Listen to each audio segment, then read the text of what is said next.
जय मित्रा दोस्तों, आज हम अकाउंटेंसी जो है आपको इसका जो 5 से 8 चैप्टर पूरा कंप्लीट करवा देंगे, समझे। पार्टनरशिप खत्म हो जाएगा, उसका कंपनी आपको चैप्टर जो है 2 मार्क्स दिखा देंगे। इसमें सिर्फ और सिर्फ क्वेश्चन दिए हैं तो सिर्फ और सिर्फ 13 के 13 क्वेश्चन, उससे ज़्यादा नहीं। जितना बता रहे हैं सिर्फ उतना बताइए। थ्योरी और 2 गो प्रैक्टिकल भी ले लिए जो कि पूछता है आपको, एगो एडमिशन चैप्टर से और एगो डिजोल्यूशन से। 2 मार्क्स का बात करेंगे, 2 मार्क्स में पूछता है सिर्फ 2 चैप्टर से। 2 मार्क्स का पूरा कंप्लीट हो जाएगा 5 से 8 तक। ठीक, देख लीजिए, बस इतना पढ़ना, उससे ज़्यादा पूछ ही नहीं सकता। 110% नहीं पूछेगा उसके अलावा। पहला क्वेश्चन इसमें से क्या है, क्या what general entries are passed in the book of the firm at the time of admission of a new partner. मतलब क्या, जब एक नए साझेदार का प्रवेश के समय में, जब एक नया साझेदार आता है कोई भी, तो उस टाइम में हम क्या जनरल एंट्री पास करते हैं, ये आप इसका आंसर मतलब तैयार कर लीजिएगा। ठीक, दूसरा आपको सेक्रीफाइसिंग रेशियो और गेनिंग रेशियो, मतलब कि त्याग अनुपात और नया लाभ विभाजन अनुपात क्या है, इसका परिभाषा याद कर लीजिए। पिछले चैप्टर में हम आपको क्या बताए थे, इसका डिफरेंस याद करने लेने के लिए अंतर, इसमें क्या बताए हम आपको, इस दोनों का क्या करने के लिए आपको नया आपको परिभाषा भी पूछते रहता है आपको। सेक्रीफाइसिंग रेशियो ऐसे पूछ सकता है, सेक्रीफाइसिंग रेशियो क्या है वो बताइए, या फिर पूछ सकता है गेनिंग रेशियो क्या है ये बताइए। कभी कभी दोनों साथ में पूछ सकता है, ये कि रेयर केस होता है, नहीं तो ऐसे ही पूछता है आपको, या तो सेक्रीफाइसिंग रेशियो का परिभाषा पूछ देगा या गेनिंग रेशियो का परिभाषा पूछ देगा। ठीक, फिर आपको क्या बोल सकता है कि सेक्रीफाइसिंग रेशियो कैसे निकाला जाता है या गेनिंग रेशियो कैसे निकालते हैं, इसका फॉर्मूला भी साथ में याद कर लीजिएगा। फॉर्मूला FORMULA, मतलब क्या फॉर्मूला भी नहीं छोड़िएगा, फॉर्मूला भी कम से कम याद कर लीजिएगा इस दोनों का। ठीक, फॉर्मूला भी नहीं छोड़िएगा। फिर देखिए आपको give 2 advantage of admission of a new partner, जो जब नए साझेदार कोई प्रवेश लेता है तो कि उससे क्या आपको फायदा होता है। 2 फायदा बताइए। पहला फायदा क्या बता देंगे हम, बताइए क्या बताएंगे, कि हमको गुडविल का पैसा मिलता है, क्या वो आता है तो उसके बाद दूसरा फायदा ये हो सकता है कि काम काज में हेल्प कर सकता है, समझे। ये हम क्यों एडमिशन करते किसी भी पार्टनर को, क्यों करते हैं, क्योंकि या तो मान लीजिए हमको कैपिटल का जरूरत होगा इसलिए हम करते हैं, या दूसरा रीजन क्या हो सकता है, या हमको नया अच्छा आदमी होगा, मतलब कंपनी को चलाने वाला बढ़िया आदमी है इसलिए हम कर रहे हैं पॉइंट। मतलब 2-3 रीजन है जिस कारण से हम कर सकते हैं, वही उसका फायदा हो गया। क्या व्हाट इज सरेंडर वैल्यू, समर्पित मूल्य क्या है, इसका परिभाषा याद कर लीजिएगा आप। व्हाट इज सरेंडर वैल्यू का क्या आप याद कर लीजिएगा परिभाषा। फिर देखिए आपको फिर क्या आता है, what do you mean by retirement of partner, सब साझेदार के अवकाश ग्रहण का क्या अभिप्राय है, क्या से साझेदार, what do you mean by retirement, ये इसका परिभाषा कि साझेदार के रिटायरमेंट से क्या, साझेदार के अवकाश ग्रहण से आप क्या समझते हैं ये बता दीजिएगा। What would you calculate the amount payable to the retiring partner, मतलब क्या एक अवकाश ग्रहण करने वाले साझेदार को देय राशि की गणना आप किस प्रकार करेंगे। What would you calculate the amount payable to the retiring partner, जो पार्टनर रिटायर कर रहा है उसको आप पैसा तो दीजिएगा ना, रिटायर कर रहा है भाई, आने के टाइम में ले लिए और जाने के टाइम में नहीं दीजिएगा ना। जो पार्टनर का अवकाश ग्रहण कर रहा है उसको आप कैसे भुगतान करिएगा राशि, उसका जितना भी हिस्सा होगा वो बताइए।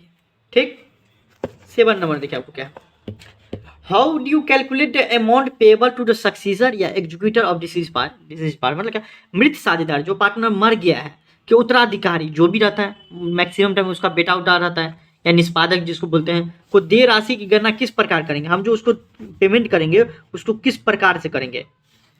ठीक, ये देख लेंगे एक क्वेश्चन 2 मार्क्स में।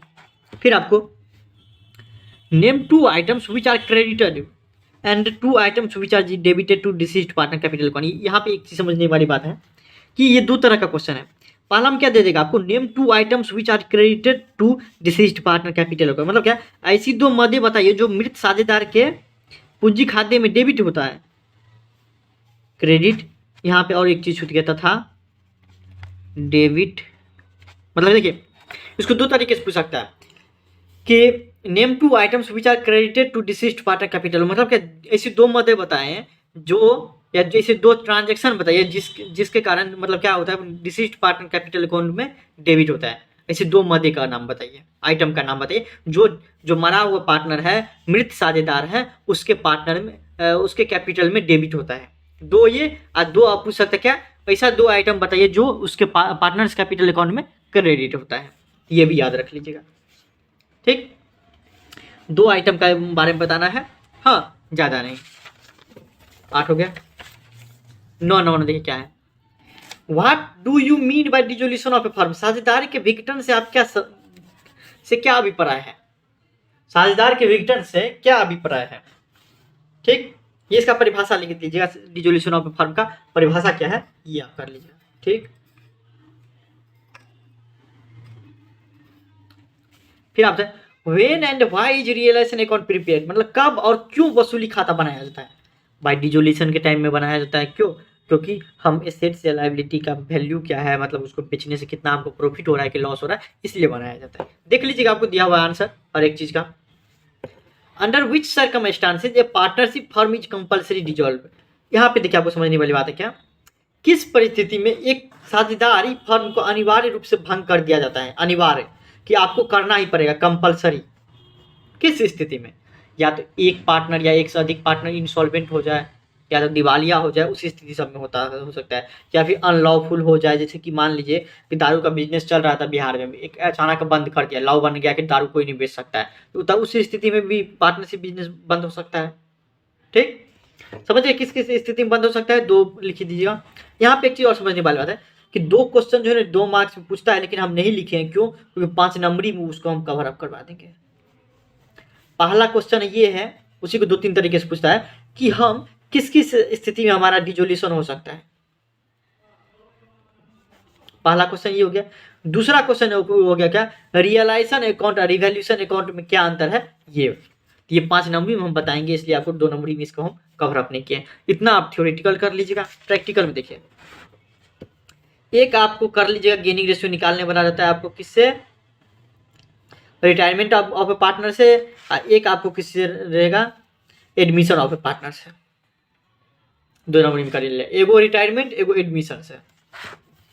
जिसमें क्वेश्चन कुछ इस तरीके से है कि XYZ are partners sharing profit in the ratio of 3:2 में।